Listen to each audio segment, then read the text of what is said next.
Projectile motion पढ़ना है ना।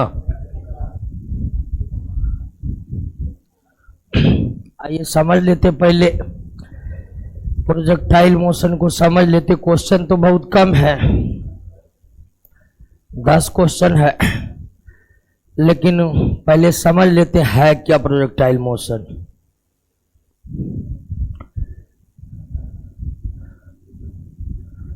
प्रोजेक्टाइल मोशन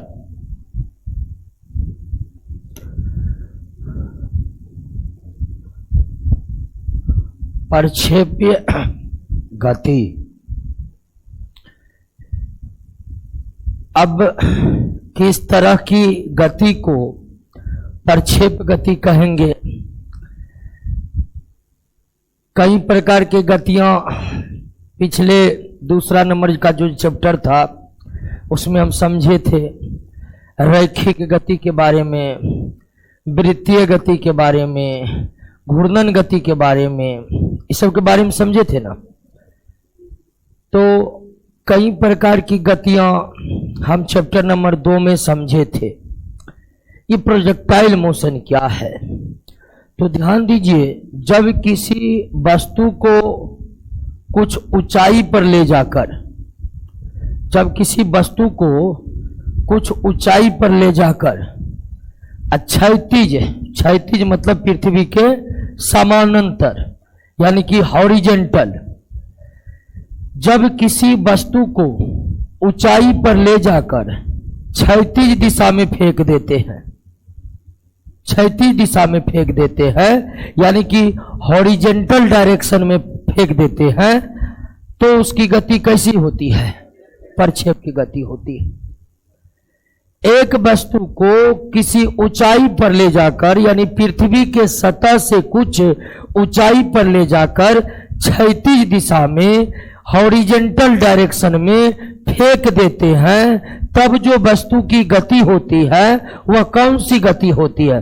प्रक्षेप गति होती है। दूसरा कि जब हम किसी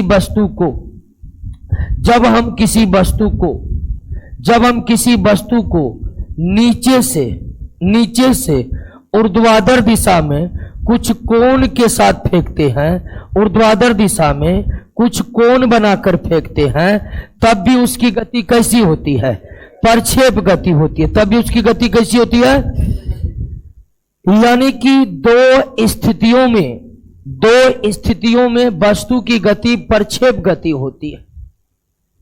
जब किसी वस्तु को ऊंचाई पर ले जाकर क्षैतिज दिशा में फेंक देते हैं तो वस्तु की गति कैसी होती है? प्रक्षेप गति होती है। जब किसी वस्तु को नीचे से कुछ कोण बनाकर ऊर्ध्वाधर दिशा में मतलब वर्टिकली डायरेक्शन में मतलब सीधे ऊपर की ओर, जब आप नीचे से कुछ कोण बनाकर वस्तु को ऊपर की तरफ फेंक देते हैं तो वस्तु कुछ इस तरह के पथ का पालन करके गति करती है, और इसी गति को क्या कहते हैं? प्रक्षेप गति कहते हैं। क्लियर बात समझ गए? कोई दिक्कत नहीं ना।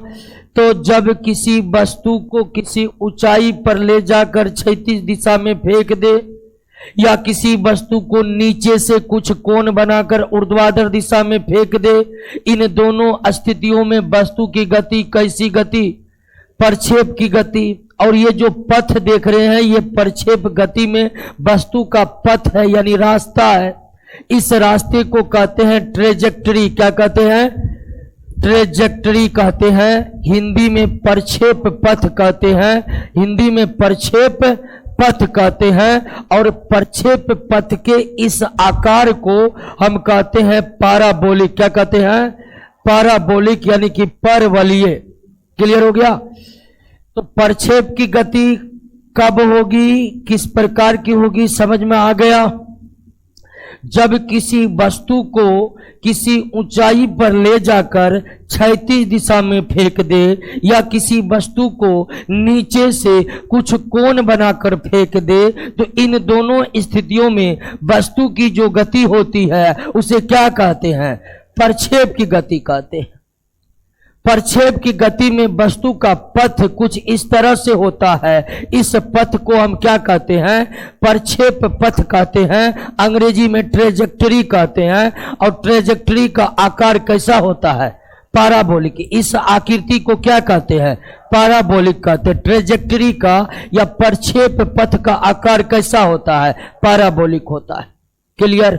बात समझ गए? कोई दिक्कत नहीं ना? प्रक्षेप गति समझ गए? जब किसी वस्तु को कुछ ऊंचाई पर ले जाकर क्षैतिज दिशा में फेंकेंगे तो वस्तु की गति किस प्रकार की होगी?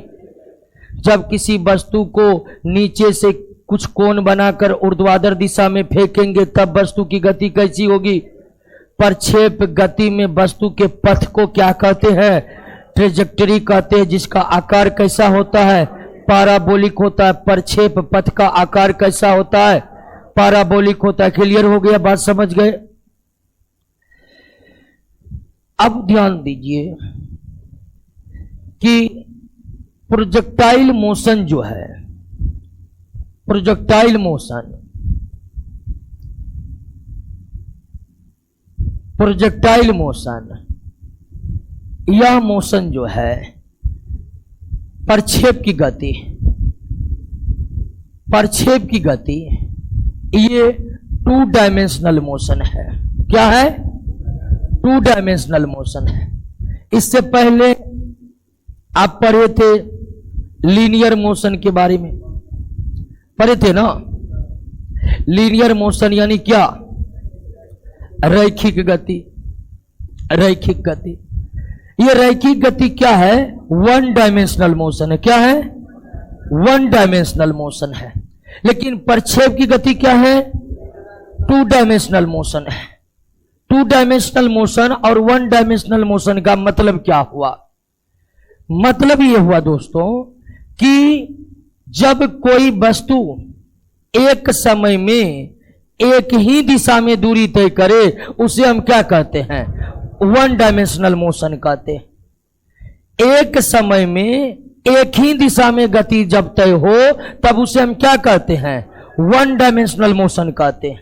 लेकिन जब प्रक्षेप की गति की बात करिएगा तो प्रक्षेप गति में एक ही समय में वस्तु 2 दिशा में दूरी तय करती है। जब हम वस्तु को कुछ कोण बनाकर ऊपर फेंकेंगे तो वस्तु ऊपर भी जाएगी और वस्तु क्षैतिज दिशा की ओर भी जाएगी। जब हम किसी वस्तु को कुछ कोण बनाकर ऊपर की ओर फेंकते हैं तो वस्तु एक ही समय में ऊपर की तरफ भी भागती है और क्षैतिज दिशा में भी भागती है। यानी प्रक्षेप की गति में वस्तु एक ही समय में वर्टिकल और हॉरिजेंटल दोनों दिशा में दूरी तय कर लेती है। तो जब एक ही समय में 2 दिशा में गति दूरी, 2 दिशा में वस्तु दूरी तय करे तो ऐसे मोशन को क्या कहते हैं? 2 डायमेंशनल मोशन कहते हैं। प्रक्षेप की गति क्या है? 2 डायमेंशनल मोशन है। क्लियर है? बात समझ गए कि नहीं? प्रक्षेप की गति किस प्रकार की गति है? 2 डायमेंशनल मोशन है, क्योंकि वस्तु प्रक्षेप की गति में एक साथ 2 दिशा में दूरी तय करती है। अगर हम किसी वस्तु को कोण बनाकर सीधे ऊपर फेंकेंगे वस्तु ऊपर की तरफ भी दूरी तय करेगी और वस्तु क्षैतिज दिशा में भी दूरी तय करेगी। और जब वस्तु एक ही समय 2 दिशा में दूरी तय करे तो इस तरह के गति को क्या कहते हैं? 2 डायमेंशनल मोशन कहते हैं। लेकिन जब आप रैखिक गति के बारे में पढ़े थे, रैखिक गति किसको कहते हैं? सीधी रेखा पर लीनियर,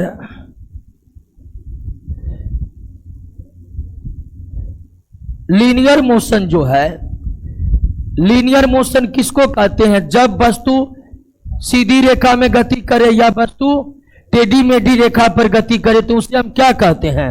रैखिक गति कहते हैं। उसे हम क्या कहते हैं? रैखिक गति कहते हैं। तो रैखिक गति 1 डायमेंशनल है, यानी वस्तु एक समय में एक ही दिशा में दूरी तय करती है। एक समय में एक ही दिशा में दूरी तय करती है, इसलिए यह क्या है? 1 डायमेंशनल मोशन है। लेकिन प्रक्षेप गति क्या है? 2 डायमेंशनल मोशन है। क्लियर हो गया? बात समझ गए?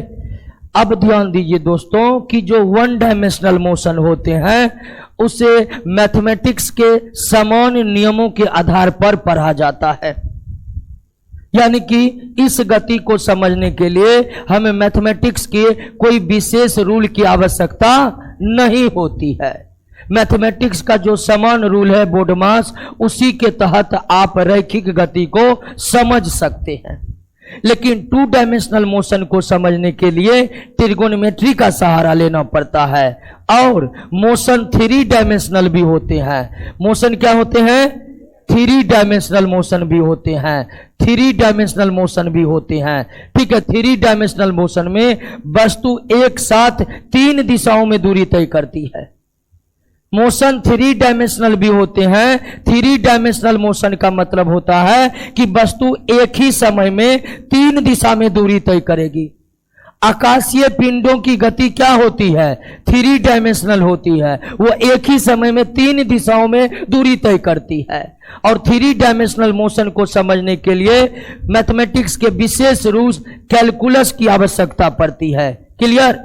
यानी 1 डायमेंशनल मोशन को आप मैथमेटिक्स के समान नियमों के तहत समझ सकते हैं। 2 डायमेंशनल मोशन को समझने के लिए ट्रिगोनोमेट्री की आवश्यकता पड़ती है, जबकि 3 डायमेंशनल मोशन को समझने के लिए कैलकुलस और कोऑर्डिनेट ज्योमेट्री की आवश्यकता पड़ती है। आप 11th क्लास में 3 डायमेंशनल मोशन को पढ़े होंगे। वहां पर कैलकुलस और कोऑर्डिनेट ज्योमेट्री के माध्यम से इस 3 डायमेंशनल मोशन को समझा जाता है। क्लियर हो गया? तो गति 1 डायमेंशनल होती है, गति 2 डायमेंशनल होती है, गति 3 डायमेंशनल होती है। जब वस्तु एक समय में एक ही दिशा में दूरी तय करे तो वो क्या है? 1 डायमेंशनल मोशन। इसको समझना सबसे आसान है। जब वस्तु एक ही समय में 2 दिशाओं में दूरी तय करे तो 2 डायमेंशनल। प्रक्षेप की गति क्या है? 2 डायमेंशनल मोशन है। जब वस्तु एक ही समय में 3 दिशाओं में दूरी तय करे तो उसे क्या कहते हैं? 3 डायमेंशनल। आकाशीय पिंडों की गति, भिन्न प्रकार के ग्रह उपग्रह की गति क्या होती है? 3 डायमेंशनल मोशन होती है, जिसको समझने के लिए कैलकुलस कोऑर्डिनेट ज्योमेट्री चाहिए। अब हम ट्रिगोनोमेट्री की सहायता से प्रक्षेप गति को समझने का प्रयास करेंगे। क्लियर हो गया? इतनी बात समझ गए?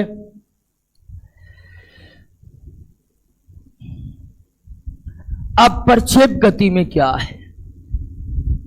प्रक्षेप गति में वस्तु एक साथ 2 दिशा में दूरी तय करती है। प्रक्षेप की गति 2 डायमेंशनल मोशन है। तो मान लीजिए कि हम वस्तु को थीटा कोण से क्या किए? फेंक दिए। थीटा कोण से क्या किए? फेंक दिए। थीटा कोण से फेंकने के बाद, थीटा कोण से फेंकने के बाद अगर मान लीजिए कि हम इसको किस वेग से फेंके? यू वेग से फेंके। एक वस्तु को थीटा कोण बनाकर यू वेग से फेंक दिए। ये प्रक्षेप की गति हो गई। इसमें वस्तु एक ही दिशा में, एक ही समय 2 दिशा में दूरी तय करेगी। तो होता क्या है कि जब हम यू वेग से प्रक्षेप गति कराए तो यह यू वेग 2 कंपोनेंट में बढ़ जाता है। एक एक्स एक्सिस वाला कंपोनेंट और दूसरा वाई एक्सिस वाला कंपोनेंट। एक एक्स एक्सिस वाला कंपोनेंट और दूसरा वाई एक्सिस वाला कंपोनेंट। क्लियर हो गया? तो जब प्रक्षेप गति में किसी वस्तु को यू वेग से फेंकते हैं तो वह यू वेग कितने कंपोनेंट में बढ़ता है? 2। निश्चित तौर पर 2 दिशा में दूरी तय होगी तो गति जो हम यू वेग से फेंके वो निश्चित कितने कंपोनेंट में बटेगा? 2 कंपोनेंट में। एक्स एक्सिस के तरफ या क्षैतिज दिशा में यू एक्स कंपोनेंट हम मान लिए और वर्टिकल यानी ऊपर की ओर हम कंपोनेंट को क्या मान लिए? U y. क्लियर? अब यहां पर हम थीटा को निकालते हैं। ये आपका एक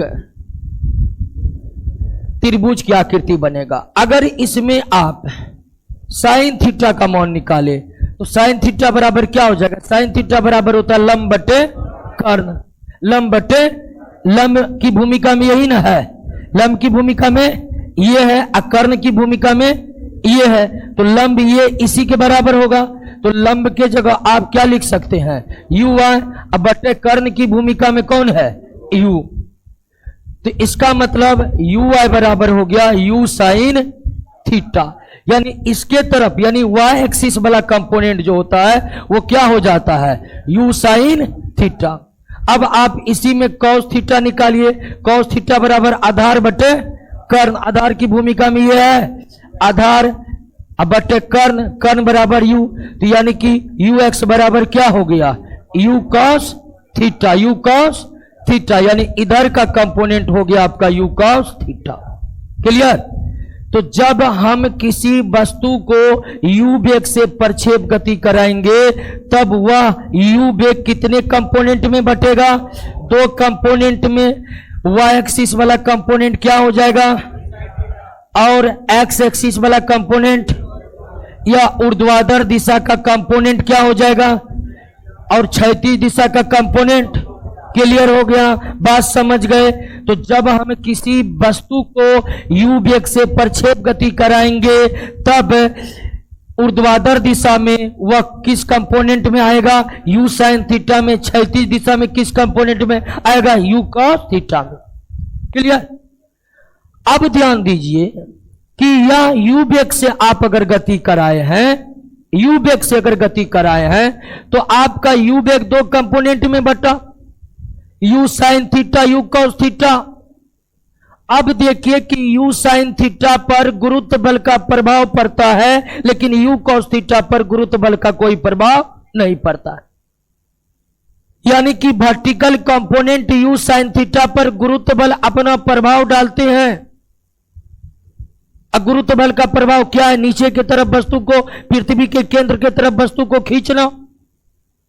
तो दो कंपोनेंट में जो हमारा प्रारंभिक वेग डिवाइड हुआ है, इस दो प्रारंभिक वेग में u साइन थीटा पर गुरुत्व बल का प्रभाव पड़ता है लेकिन u कॉस थीटा कंपोनेंट पर गुरुत्व बल का कोई प्रभाव नहीं पड़ता है। इसको गुरुत्व बल डिस्टर्ब नहीं करता है। अब इसका मतलब क्या हुआ, जब हम कह रहे हैं कि u साइन थीटा पर गुरुत्व बल का प्रभाव पड़ता है और u cos थीटा पर गुरुत्व बल का प्रभाव नहीं पड़ता है, तो इसका क्या मतलब हुआ, इसका मतलब हुआ कि मैक्सिमम हाइट पर जाकर u साइन थीटा 0 हो जाएगा लेकिन मैक्सिमम हाइट पर जाकर भी u cos थीटा 0 नहीं होगा। जब वस्तु गुरुत्व के अधीन ऊपर जाती है तो महत्तम ऊंचाई पर जाकर उसका वेग क्या हो जाता है, तो इस प्रक्षेप की गति में महत्तम ऊंचाई पर u साइन थीटा 0 होगा, u cos थीटा 0 नहीं होगा। यानी कि प्रक्षेप की गति में महत्तम ऊंचाई पर ऊर्ध्वाधर कंपोनेंट, वर्टिकल कंपोनेंट शून्य हो जाएगा लेकिन हॉरिजॉन्टल कंपोनेंट शून्य नहीं होगा क्योंकि इस पर गुरुत्व बल का कोई प्रभाव नहीं पड़ता। क्लियर, बात समझ गए, कोई दिक्कत नहीं ना। अब हमको इस प्रक्षेप की गति में तीन बातों को जानना है, तीन बातों को। पहला कि अगर किसी वस्तु को प्रक्षेप गति कराए हैं तो पृथ्वी पर गिरने में उसे कितना समय लगेगा, पृथ्वी पर गिरने में उसे कितना समय लगेगा। दूसरा ये समझेंगे कि वह कितना रेंज प्राप्त किया, यानी कि प्रक्षेप के गति में वस्तु के क्षैतिज दूरी को, वस्तु के क्षैतिज दूरी को हम क्या कहते हैं, रेंज कहते हैं, परास कहते हैं। प्रक्षेप के गति में, प्रोजेक्टाइल मोशन में वस्तु के द्वारा तय की गई क्षैतिज दूरी को, हॉरिजॉन्टल डिस्टेंस को हम क्या कहते हैं, रेंज कहते हैं, परास कहते हैं। तो पहली बात यह जानना है कि वस्तु को नीचे पृथ्वी पर गिरने में कितना समय लगा। फिर हम ये जानेंगे कि प्रक्षेप की गति में वस्तु कितना परास को प्राप्त किया, कितनी क्षैतिज दूरी तय की। और तीसरा यह समझना है कि वस्तु प्रक्षेप के गति में कितना मैक्सिमम हाइट को प्राप्त किया, कितना मैक्सिमम हाइट को प्राप्त किया।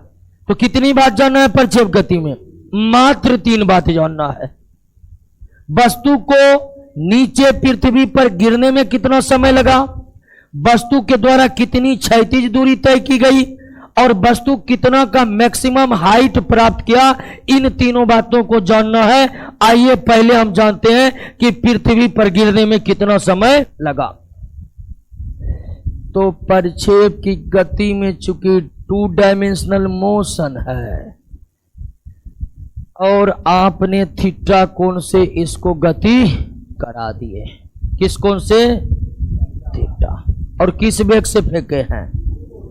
इधर का वेग क्या हो जाएगा और इधर का वेग साइन थीटा।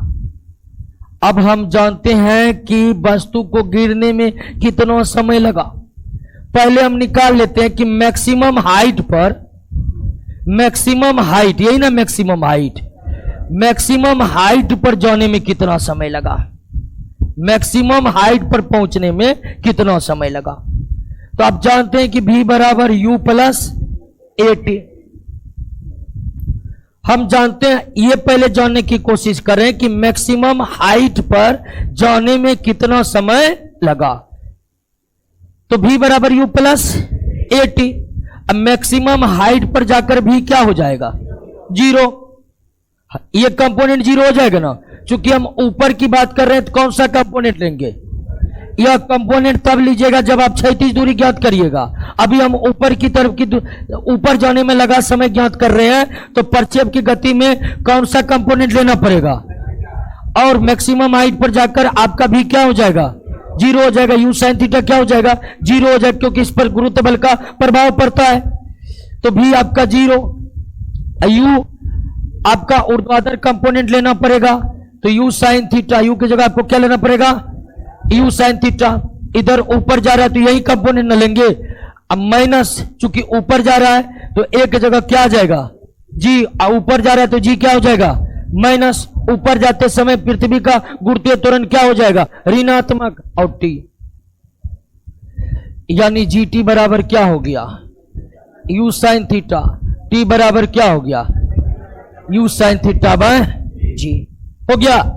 यानी महत्तम ऊंचाई पर जाने में लगा समय टी बराबर यू साइन थीटा बाय जी। महत्तम ऊंचाई पर जाने में लगा समय टी बराबर यू साइन थीटा बाय जी हो गया। क्लियर? अब ध्यान दीजिए कि अगर महत्तम ऊंचाई पर जाने में यू साइन थीटा बाय जी का समय लगा है, तो महत्तम ऊंचाई से नीचे आने में भी इतना ही समय लगेगा। क्योंकि एक वस्तु को नीचे से महत्तम ऊंचाई पर जाने में जितना समय लगता है, उतना ही समय महत्तम ऊंचाई से नीचे गिरने में लगता है। इस बात को आप याद रखिए। इसको साबित भी किया जा सकता है ये कैसे होगा, लेकिन याद रखिए कि गुरुत्व के अधीन गति में, फ्री फॉल मोशन में, हालांकि ये प्रक्षेप गति है, लेकिन गुरुत्व के अधीन होने वाले गति में वस्तु को नीचे से ऊपर जाने में जितना समय लगता है, उतना ही समय ऊपर से नीचे आने में लगता है। अगर वस्तु को ऊपर जाने में, महत्तम ऊंचाई पर पहुंचने में यू साइन थीटा बाय जी का समय लगा है, तो महत्तम ऊंचाई से नीचे आने में भी कितना समय लगेगा? यू साइन थीटा बाय जी। यानी कि यहां से यहां आने में लगा कुल समय बराबर 2u sine theta by g. Clear? बात समझ गए? कोई दिक्कत नहीं ना? वस्तु को ऊपर से नीचे आने में कितना समय लगेगा? 2u साइन थीटा बाय जी। ऊपर जाने में लगा समय u sign theta by g. अब गुरुत्व के अधीन होने वाली गति में, चूंकि ऊर्ध्वाधर गति है, तो ये गुरुत्व के अधीन ही हो रहा है। तो गुरुत्व के अधीन में वस्तु को महत्तम ऊंचाई पर जाने में अगर यू साइन थीटा बाय जी का समय लगा है, तो उसको महत्तम ऊंचाई से नीचे आने पर भी यू साइन थीटा बाय जी का समय लगेगा। यू साइन थीटा बाय जी का समय लगेगा, तो कुल समय हो गया 2u साइन थीटा बाय जी। यानी प्रारंभिक वेग और थीटा दिया रहेगा, तो प्रक्षेप की गति में वस्तु नीचे कितने समय में गिरेगी ये निकाल लेंगे कि निकाल लेंगे? कोई दिक्कत? तो कुल समय लग गया 2u sine theta by g. 2u sine theta by g. कोई दिक्कत? बात समझ गए? अब अगला जानना है कि परास कितनी दूरी तय की गई। तो प्रक्षेप की गति में वस्तु को पुनः पृथ्वी पर गिरने में लगा समय कितना हो जाएगा? 2u sine theta bye. प्रक्षेप की गति में वस्तु को महत्तम ऊंचाई पर जाने में लगा समय u sin थीटा बाय जी। ऐसे गति जो गुरुत्व बल के अधीन होता है उसमें वस्तु को महत्तम ऊंचाई पर जाने में जितना समय लगता है उतना ही समय महत्तम ऊंचाई से नीचे आने में लगता है। एक वस्तु को सीधे ऊपर की ओर फेंका गया तो वो 3 सेकंड में महत्तम ऊंचाई पर पहुंचा। पुनः महत्तम ऊंचाई से पृथ्वी पर आने में कितना समय लगेगा? 3 सेकंड का ही समय लगेगा। गुरुत्व के अधीन होने वाले गति में वस्तु को महत्तम ऊंचाई पर जाने में जितना समय लगता है उतना ही समय महत्तम ऊंचाई से नीचे आने में लगता है। कोई दिक्कत? समझ गए? 2u sin थीटा बाय जी। इसको कहते हैं टाइम ऑफ फ्लाइट। क्या कहते हैं? टाइम ऑफ फ्लाइट, उड़ान काल कहते हैं। प्रक्षेप की गति में उड़ान काल का मान कितना होता है? प्रक्षेप की गति में उड़ान काल या टाइम ऑफ फ्लाइट का वैल्यू कितना होगा? 2u sin theta by g. 2u sin theta by g. कोई दिक्कत? अब आते हैं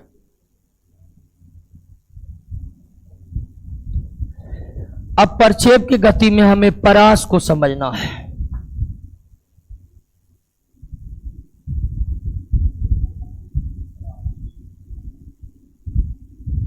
थीटा कोण से फेंक दिए,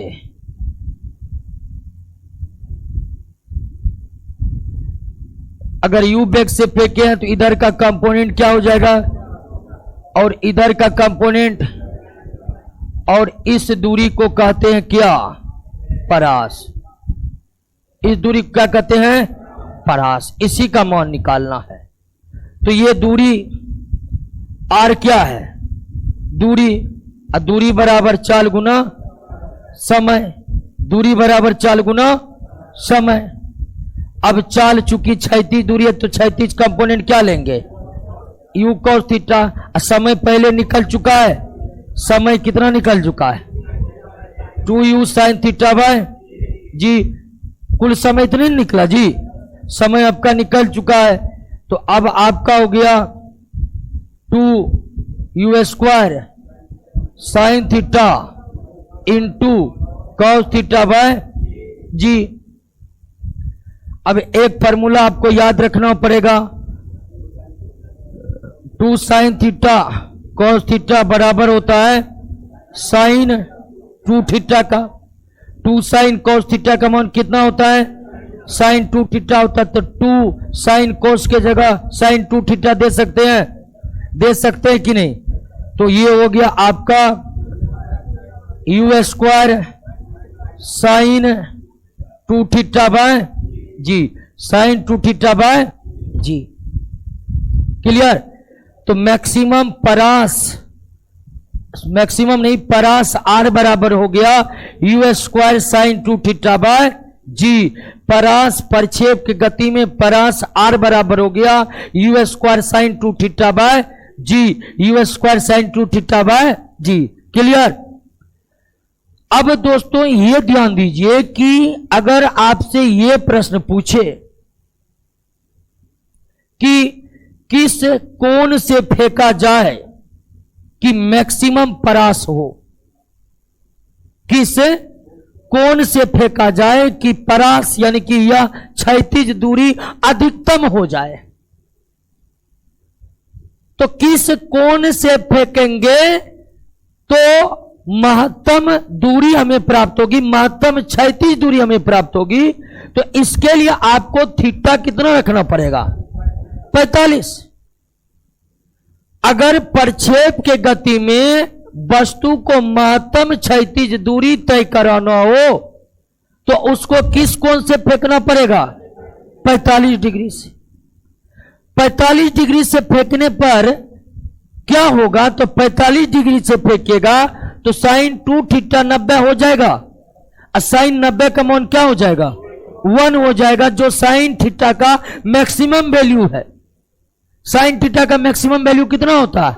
1 होता है। और साइन थीटा का मैक्सिमम 1 जो है वो साइन 90 से प्राप्त होता है। और अगर आप 45 डिग्री से फेंकिएगा तो साइन 2 थीटा 45 दूनी 90 हो जाएगा। तो प्रक्षेप के गति में वस्तु को महत्तम क्षैतिज दूरी तय कराने के लिए किस कोण से फेंकना पड़ता है? 45 डिग्री से फेंकना पड़ता है। प्रक्षेप के गति में वस्तु को महत्तम दूरी तय कराने के लिए किस वेग से फेंकना पड़ता है? 45 डिग्री से। 45 डिग्री से फेंकने पर साइन थीटा का मान मैक्सिमम हो जाता है, 1 हो जाता है, और साइन थीटा मैक्सिमम होगा तो आर भी क्या होगा? मैक्सिमम होगा, क्योंकि आर जो है डायरेक्टली प्रोपोर्शनल है साइन थीटा का। क्लियर?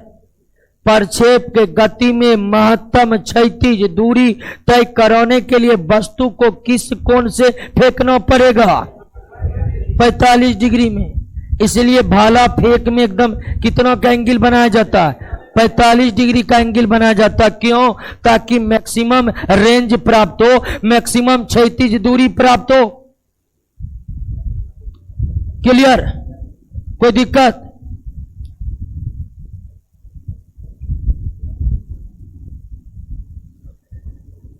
अब हमें प्राप्त करना है मैक्सिमम हाइट को। किसको प्राप्त करना है? मैक्सिमम हाइट को।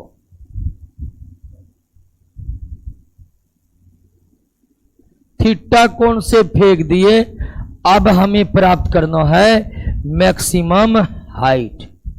Maximum height. इधर का कंपोनेंट आप जानते हैं कि u cos थीटा होता है, इधर का कंपोनेंट क्या होता है? u sin थीटा होता है। क्लियर? कोई दिक्कत? हमें प्राप्त करना मैक्सिमम हाइट। मैक्सिमम हाइट प्राप्त करने के लिए आपको वेग का vertical component u sin theta ही लेना पड़ेगा, क्षैतिज तो है नहीं यह। और मैक्सिमम हाइट पर जाकर आपका अंतिम वेग क्या हो जाएगा? तो मैक्सिमम हाइट प्राप्त करने के लिए एक फार्मूला जानते हैं, बी स्क्वायर बराबर यू स्क्वायर प्लस 2a(s). जहां भी अंतिम वेग है, u प्रारंभिक वेग है, जिसके जगह हम क्या लेंगे? u sin theta. a त्वरण है, जिसके जगह g लेंगे, और s ये h है। यानी s जो है ये लीनियर मोशन का फार्मूला है, जो यहां पर गुरुत्व के अधीन की गति में s के जगह क्या हो जाएगा? h हो जाएगा। v तो आपका क्या हो गया? u के जगह आपको क्या लेना पड़ेगा? u sin theta. और चूंकि वस्तु ऊपर जा रही है तो ऊपर जा रही है तो गुरुत्वीय त्वरण g ऋणात्मक हो जाता है।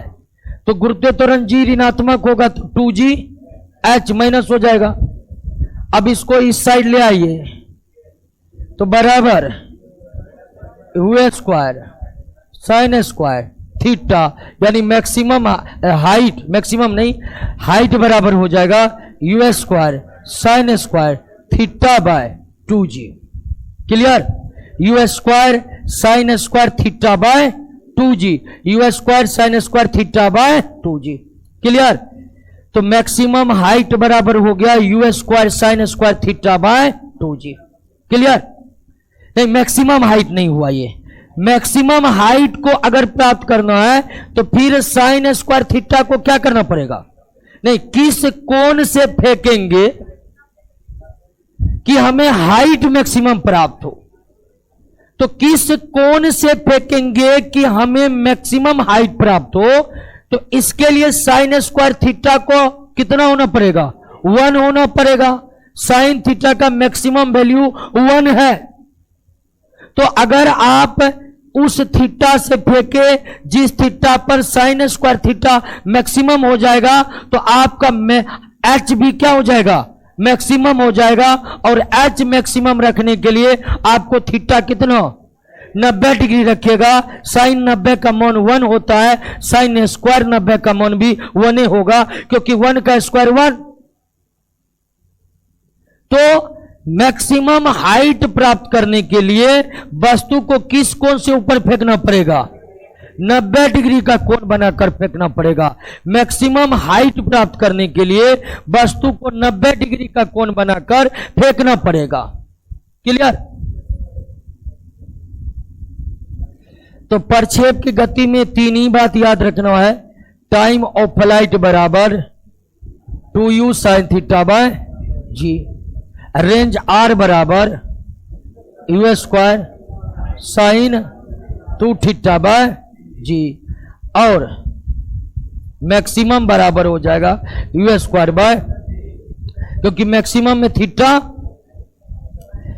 मैक्सिमम में कितना 45।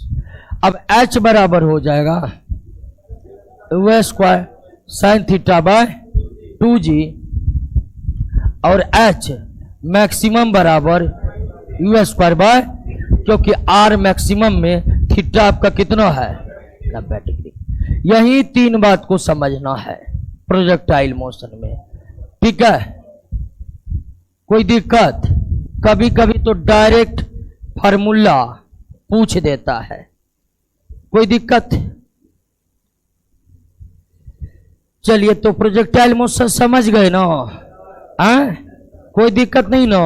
अब क्वेश्चन देखिए, बड़ी आसानी से बन जाएगा। पहला क्वेश्चन तो बन गया होगा, कोई दिक्कत? चलिए, अरे ऑनलाइन वाले दोस्तों पढ़िए ना, काहेल किताब के पीछे पढ़ा रहे हैं, कितना अच्छा प्रोजेक्टाइल मोशन। कुछ से कुछ गोला फेंकने के लिए चंदन कुमार कितना डिग्री का एंगल लेंगे? 45 डिग्री। अगर आपको ऊंचाई मैक्सिमम प्राप्त करना है तो 90 डिग्री से फेंकिए। आपको क्षैतिज दूरी ज्यादा प्राप्त करना है तो आप 45 डिग्री से फेंकिए। भाला फेंक समय 45 डिग्री का यूज होता है, क्योंकि उसमें क्षैतिज दूरी जितनी तय करेंगे उतनी अच्छी बात है, ठीक है। अब आ जाए प्रश्न पर।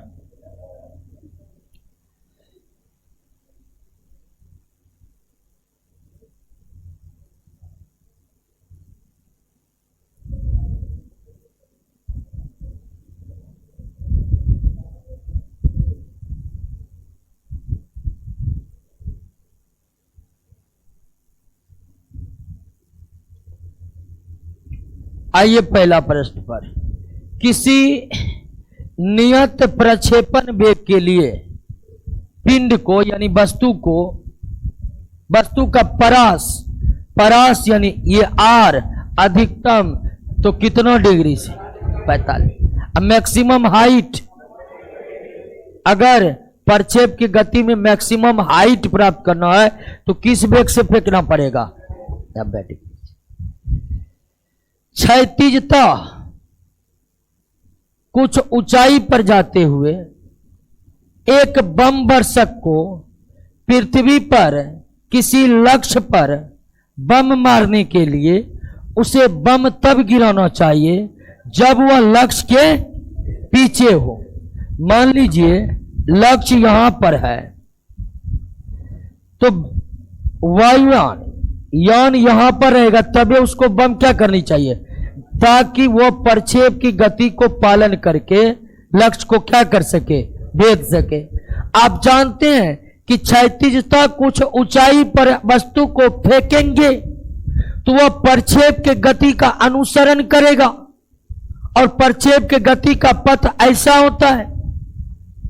तो क्षैतिजता, कुछ ऊंचाई पर उड़ते हुए बमवर्षक यान को पृथ्वी पर किसी लक्ष्य पर बम मारने के लिए उसे बम तब मारनी चाहिए जब वह लक्ष्य के पीछे हो। लक्ष्य यहां है और इसके पीछे ये है, यहां से छुड़ेगा, सीधे प्रक्षेप गति का धारण करके वो लक्ष्य को क्या करेगा? भेद देगा। तो बम तब चलानी चाहिए जब बमवर्षक लक्ष्य के पीछे हो, बमवर्षक लक्ष्य के पीछे हो। कंफ्यूजन नहीं हो रहा है? कंफ्यूजन हो रहा है तो सीधे याद रखिए पीछे, ठीक है। पीछे, लक्ष्य के पीछे रहेगा तब ही जाकर वह बम को भेद पाएगा, सॉरी लक्ष्य को भेद पाएगा। 3 नंबर पाइए। एक वस्तु को, ध्यान रखिएगा, एक वस्तु को महत्तम परास वाले कोण से फेंका जाता है। मतलब किस कोण से फेंका जाता है? 45 डिग्री, क्योंकि महत्तम परास वाला कोण 45 ही है, कोई और कोण महत्तम परास वाला है नहीं। तो जब किसी वस्तु को महत्तम परास वाले कोण यानी 45 डिग्री से फेंका गया, तब उसकी गतिज ऊर्जा क्या है? ई है। और मान लेते हैं कि उसे महत्तम परास वाले यानी 45 डिग्री पर किस वेग से फेंका गया? v वेग से। अगर v वेग से फेंका मान लेते हैं तो इसका गतिज ऊर्जा बराबर, जहां m वस्तु का द्रव्यमान है और v वेग से उसको फेंका गया और उसकी गतिज ऊर्जा E है, तो E का मान क्या हो जाएगा? Half mv²। कोई दिक्कत नहीं, गतिज ऊर्जा बराबर हाफ mv²। अपने पथ की महत्तम ऊंचाई वाले बिंदु पर उसकी क्षैतिज गतिज ऊर्जा, अगर प्रक्षेप गति में देखे तो वो वर्टिकल कंपोनेंट कितना होता है और क्षैतिज यानी horizontal component u cos theta होता है कि नहीं होता है? Vertical component u sin theta, horizontal component यानी ऊर्ध्वाधर घटक u sin थीटा क्षैतिज घटक, और हमें क्या निकालना है? क्षैतिज गतिज ऊर्जा। तो अगर आप v वेग से फेंके हैं तो उसका क्षैतिज गतिज ऊर्जा क्षैतिज वेग क्या हो जाएगा? v cos theta. अब महत्तम ऊंचाई पर जाकर v cos थीटा 0 नहीं होगा क्योंकि इस कंपोनेंट पर गुरुत्व बल का कोई प्रभाव नहीं पड़ता। आपको ऊर्ध्वाधर करता तो ऊर्ध्वाधर महत्तम ऊंचाई पर जाकर 0 हो जाता, लेकिन आपको ऊर्ध्वाधर नहीं पूछकर क्या पूछ रहा है? क्षैतिज कंपोनेंट क्या होगा? v cos theta. v इसलिए क्योंकि हम माने हैं v, तो इसीलिए u नहीं माने तो v cos थीटा। तो अगर हम v वेग से फेंके हैं तो क्षैतिज घटक v cos थीटा हो जाएगा और महत्तम ऊंचाई पर भी जाकर v cos थीटा ही रहेगा, ये 0 नहीं होगा क्योंकि क्षैतिज कंपोनेंट पर गुरुत्व बल का कोई प्रभाव नहीं पड़ता। तो अगर आप v वेग से फेंके हैं तो महत्तम ऊंचाई पर जाकर वेग का क्षैतिज यानी हॉरिजॉन्टल कंपोनेंट क्या हो जाएगा? v cos थीटा का मान कितना?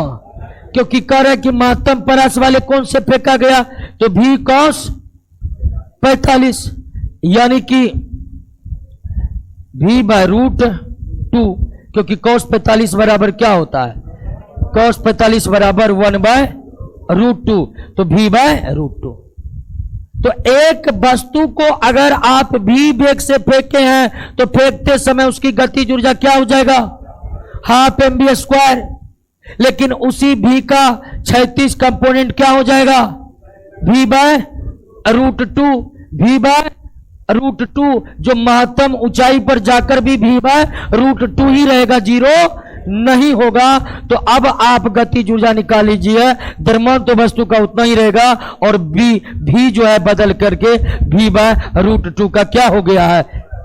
तो ये हो गया हाफ mv² 1/√2।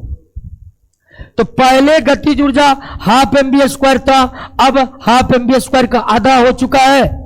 तो अगर पहले E है तो अब हो जाएगा E/2, होगा कि नहीं होगा? अगर पहले E है तो अब E/2 हो जाएगा, क्योंकि आप देख रहे हैं कि गतिज ऊर्जा पहले का आधा हो चुका है, 1/2 आ चुका है। कोई दिक्कत? अब आइए सवाल पर। तो उसकी गतिज ऊर्जा ही है, अपने पथ के महत्तम ऊंचाई वाले बिंदु पर उसकी क्षैतिज गतिज ऊर्जा क्या हो जाएगा? ऊर्ध्वाधर गतिज ऊर्जा 0। ऊर्ध्वाधर गतिज ऊर्जा, क्योंकि ऊर्ध्वाधर कंपोनेंट साइन थीटा वाला कंपोनेंट महत्तम ऊंचाई पर जाकर क्या हो जाएगा? 0 हो जाएगा। क्या हो जाएगा? 0 हो जाएगा। कोई दिक्कत? अगर किसी वस्तु को u प्रारंभिक वेग से ऊपर फेंका जाए तो वस्तु द्वारा तय की गई ऊंचाई h अधिकतम ऊंचाई मैक्सिमम हाइट समझ गए ना? u²/2g। मैक्सिमम हाइट में आपका थीटा कितना होता है? और मैक्सिमम हाइट बराबर u²/2g। मैक्सिमम हाइट बराबर u²/2g। मैक्सिमम हाइट बराबर u²/2g। प्रक्षेप पथ का आकार परवलयकार, अंग्रेजी में पैराबोलिक।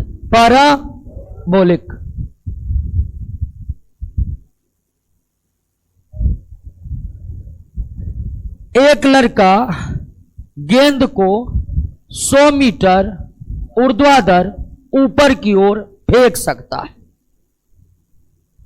एक लड़का गेंद को 100 मीटर ऊर्ध्वाधर ऊपर की ओर फेंक सकता है। यानी अगर हम फेंके सीधे ऊपर तो मैक्सिमम हाइट ये कितना प्राप्त किया? 100 मीटर। और जब वस्तु को ऊपर फेंकते हैं उसका वेग घटते जाता है। जब वस्तु को ऊपर फेंकते तो वेग, अब महत्तम ऊंचाई पर जाकर वेग, और उसके बाद वो नीचे गिरने लगता है। क्लियर? अंतिम वेग क्या हो जाता है? तो मान लीजिए इसको आप किस वेग से फेंके? यू वेग से फेंके, कितना ऊंचाई प्राप्त किया? 100 मीटर, और महत्तम ऊंचाई पर जाएगा तो अंतिम वेग, क्योंकि किसी भी वस्तु को ऊपर फेंकने पर वेग घटते जाता है। अब महत्तम ऊंचाई पर जाकर वेग क्या हो जाता है? 0 हो जाता है। और जब किसी वस्तु को ऊपर फेंक रहे हैं तो गुरुत्वीय त्वरण जी क्या हो जाता है? ऋणात्मक हो जाता है। क्या हो जाता है? इसीलिए वेग घटते जाता है। नीचे गिरने वाले के लिए जी यानी गुरुत्वीय त्वरण प्लस, और ऊपर जाने वाले के लिए, तो ये हो गया आपका v² बराबर u² माइनस 2gh। ये फॉर्मूला लगेगा माइनस, इसीलिए क्योंकि g क्या है? माइनस।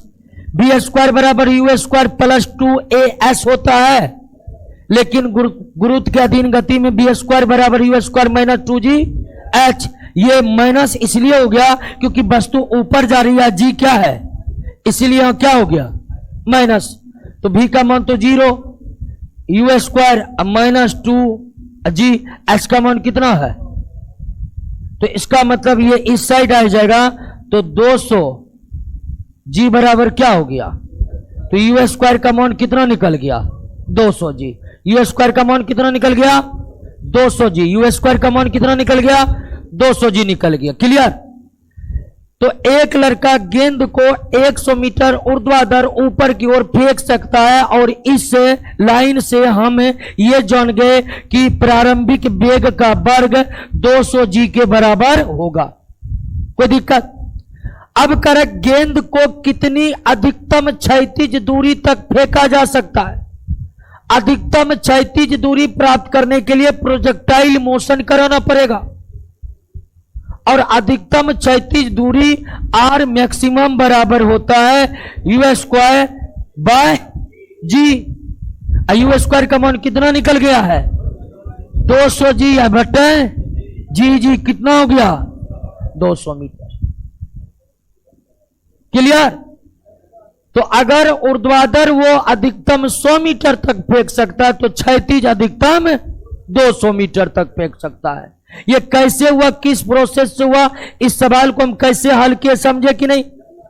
और परीक्षा में अब ये आएगा तो हल करने की कोई जरूरी नहीं है, क्योंकि क्षैतिज दूरी हमेशा ऊर्ध्वाधर का दुगुना होता है। क्षैतिज दूरी ऊर्ध्वाधर का हमेशा, अगर ऊर्ध्वाधर 50 मीटर फेंका है महत्तम, तो क्षैतिज महत्तम 50 दूनी 100 हो जाएगा। तो अगर ऊर्ध्वाधर महत्तम दिया हुआ है, क्षैतिज महत्तम निकालने के लिए कह रहा है, तो क्षैतिज दूरी ऊर्ध्वाधर का क्या होता है? दुगुना, या ऊर्ध्वाधर दूरी क्षैतिज का क्या होता है? आधा। क्लियर? तो अब परीक्षा में बनाने की कोई जरूरी, एक लड़का गेंद को ऊर्ध्वाधर अधिकतम 25 मीटर तक फेंक सकता है, तो क्षैतिज अधिकतम कितना फेंकेगा? 50 मीटर। यह आपसे दे सकता है कि एक व्यक्ति किसी गेंद को क्षैतिज अधिकतम 175 मीटर फेंक सकता है, तो ऊर्ध्वाधर अधिकतम कितना फेंकेगा? तो 175 का आधा कर देना। क्षैतिज दूरी ऊर्ध्वाधर का दुगुना, क्षैतिज दूरी ऊर्ध्वाधर का, या ऊर्ध्वाधर दूरी क्षैतिज का आधा। प्रॉब्लम कोई? अब बनाएंगे कैसे है आप देख ही लिए। नेक्स्ट। अरे आंसर आ गए।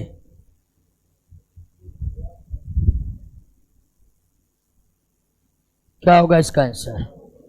200 मीटर। तोप का एक गोला 1 किलोमीटर पर सेकेंड के वेग से क्षैतिज तल के साथ 30 डिग्री कोण बनाता हुआ छोड़ा जाता है। तो गोला उच्चतम बिंदु पर पहुंचने पर, ठीक है, कितना से फेंका गया है? 30 डिग्री।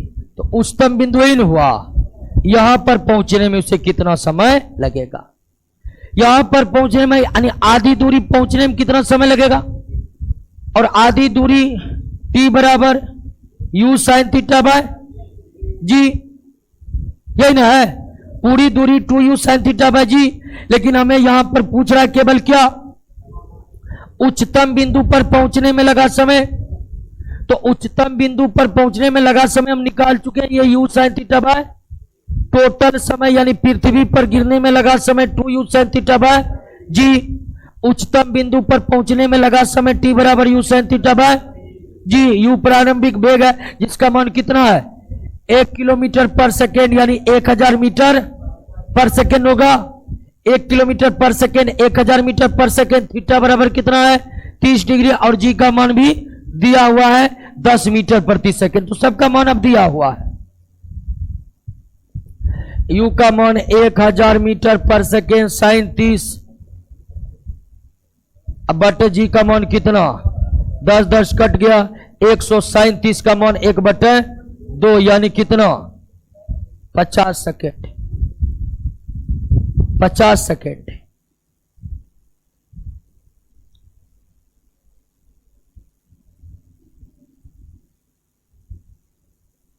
क्या जी पूरा एकदम सो रहे हैं?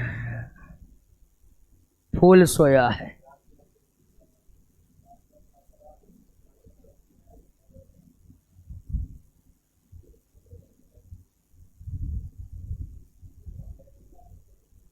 आइए नेक्स्ट। तोप का एक गोला 2 किलोमीटर पर सेकेंड। 2 किलोमीटर पर सेकेंड का मतलब 2000 मीटर पर सेकेंड। 2 किलोमीटर पर सेकेंड के वेग से क्षैतिज तल के साथ 45 डिग्री कोण बनाकर छोड़ा जाता है। तो गोला यहां तोप होगा। गोला तोप से कितनी दूरी पर पृथ्वी से टकराएगा? गोला को छोड़ा गया है किस कोण से? 45 डिग्री से। 45 डिग्री।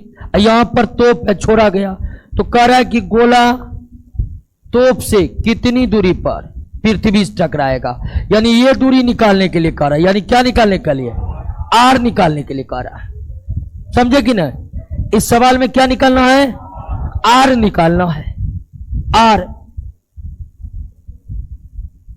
और आर भी मैक्सिमम होगा क्योंकि 45 डिग्री पर फेंका गया। तो आर क्या हो जाएगा?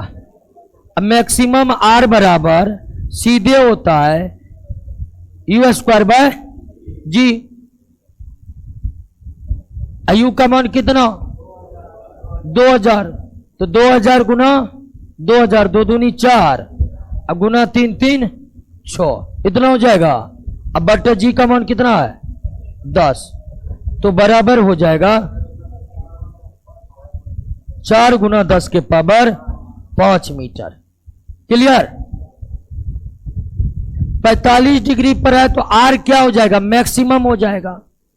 45 डिग्री पर आर क्या हो जाएगा? मैक्सिमम हो जाएगा। आर मैक्सिमम हो जाएगा तो साइन 2 थीटा 90 हो जाएगा, 1 हो जाएगा। तो सीधा आर मैक्सिमम बराबर यू स्क्वायर बाय जी। आयु का मान 2000 मीटर पर सेकेंड है। 2000 का वर्ग करिए, 4 गुना 10 के पावर 6 आएगा। और जी का मान 10 दिया हुआ है। क्लियर? एक शिकारी वृक्ष पर लटके एक बंदर के सिर को लक्ष्य करके गोली चलाता है। एक शिकारी वृक्ष पर लटके एक बंदर के सिर को लक्ष्य करके गोली चलाता है। गोली चलाते ही बंदर कूद जाता है। वैसी दशा में गोली क्या करेगा? अब ध्यान दीजिए, गोली चलेगा तो क्षैतिज कुछ ऊंचाई पर जाकर, तो गोली कौन सा पथ का धारण करेगा? प्रक्षेप पथ का धारण करेगा। गोली का पथ ऐसा ही न होगा। अब बंदर लटका हुआ था, लेकिन वो बंदर क्या हो गया, कूद गया।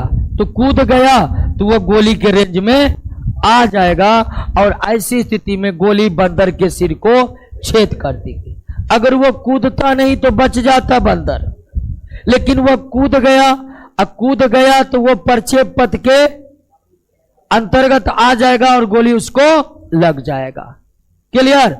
बात क्या है यहां पर, समझे कि नहीं समझे? किसी मकान की छत से एक गेंद गिराई जाती है, कि दिक्कत नहीं है, गेंद गिर गया, और उसी समय दूसरी गेंद क्षैतिजता फेंकी जाती है। क्षैतिजता फेंकी जाएंगे तो ये भी इसी तरह आएगा। कौन सी गेंद जमीन पर पहले गिरेगी? तो इस तरह गिरे या इस तरह गिरे, दोनों पर जी का मान क्या होगा, समान होगा। यानी इस वस्तु पर इतना का ही त्वरण लगेगा और इस वस्तु पर भी इतना का ही त्वरण लगेगा, और दोनों गेंद जमीन पर एक साथ आएगी। दोनों गेंद जमीन पर एक साथ आएगी। क्लियर? प्रक्षेप की गति समझ गए? टोटल प्रक्षेप की गति में चूंकि 10 ही प्रश्न था, लेकिन सारा जो कॉन्सेप्ट हमें चाहिए प्रक्षेप गति को समझने के लिए वो आप समझ ही गए। कोई दिक्कत नहीं ना प्रक्षेप गति में। जाइए 5 चैप्टर का रिवीजन करिए। 5 चैप्टर हो गया। हाँ, अब अगला दिन वर्क एनर्जी पावर को पढ़ लीजिएगा पूरा, ठीक है? अगला क्लास में वर्क एनर्जी पावर करवाएंगे, ठीक है?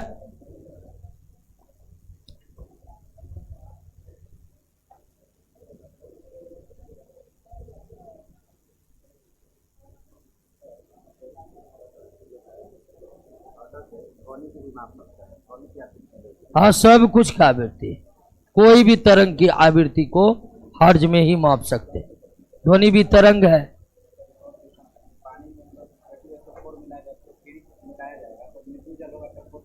कौन? नहीं, कोई जल, वो मृदु हो जाएगा।